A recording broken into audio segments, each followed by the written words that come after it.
Hey, so this is my real special RV, and what makes this thing really special is that it's got a Cummins in it. So I just wanted to share a few details of how that is, because this thing's pretty neat. So it's kind of hard to believe you could even fit that thing in here. Hold on. This is a 12 valve. This is all straight mechanical. So there really wasn't a lot of electronics with this. I mean, everything was redone mechanically with, you know, some electrics kind of crudely run. And I think this may have been an industrial motor. I'm not sure exactly where it came from. But it's pretty much unmolested. So it doesn't make gobs of power, but it does have plenty of torque, and it does just roll right on reliably. It has plenty of power to push this RV around. If I was going to tow stuff, I don't know, it might look into, you know, trying to give a little more, but as it is now, it's got plenty of power to go. And this was originally set up with a 460 and a C6, but it obviously doesn't have either of those anymore. But that's why the ring and pinion set was changed out, because the 460 revs higher than the Cummins does. One of the big things was there wasn't a lot of room for airline. So when the guy did it, it's got this liquid to air intercooler. So I don't know if you can see, but there's a line, and that line runs down here. And we'll see if we can picture that. But there's that right there. That's a separate closed loop of liquid, and that is circulated when you turn the ignition on. There's a pump that turns on, and it circulates the coolant through there, and that cools the air. So that's how the intercooler works. It's a little bit different, but it was the best way to make space when the guy did it. And it has a commercial battery, which is I forget, I think it's 1140 cold cranking amps, but just one battery, just one real beefy battery, because there wasn't room to fit two without it being also pretty difficult, the fuel filter. So one of the other really neat things about this, and we'll take a look at that, is that this is a 5-speed standard.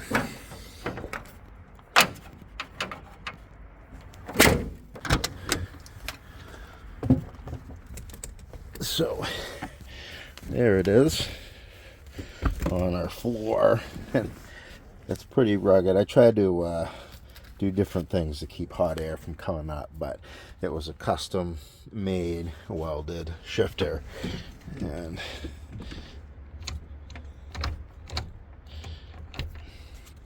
there it is. And it had some gauges put in separate, just so you could keep track of stuff with this. So you got your oil gauge, water temperature, fuel, and your boost pressure, and then that's a separate ammeter. So everything still works normal on here, but now there's two ignition systems. So when you turn this on, you can hear the pump turn on.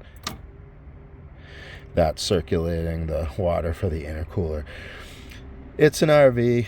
I don't run it in the cold weather really, so this does not have a heater on it, but it always starts no problem. And this ignition has to be turned on, because otherwise the steering wheel doesn't get unlocked. And now your other gauges are working.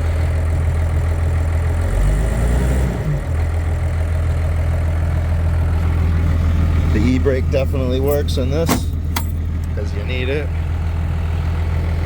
And there's your standard in first gear. And when this thing takes off, the way that the exhaust is this is straight pipe from the turbo right out the back.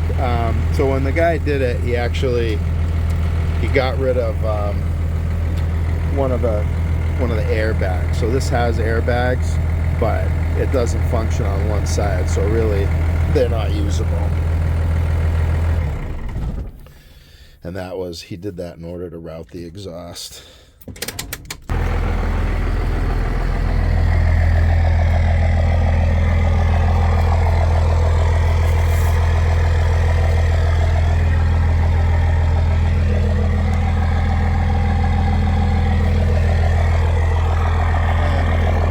So the generator on this has its own little tank,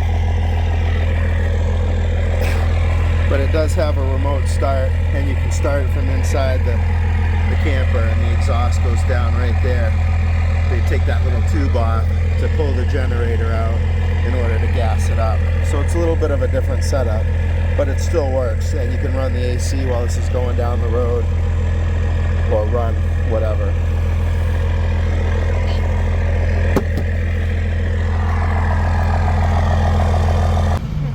Alright, so this has a ring and pinion set that was changed out so that it's a higher gear ratio. I think it was like 456 or 490, and now it's 410. But first gear is like a creeper, so we'll start out in first, but you can get away with starting in second.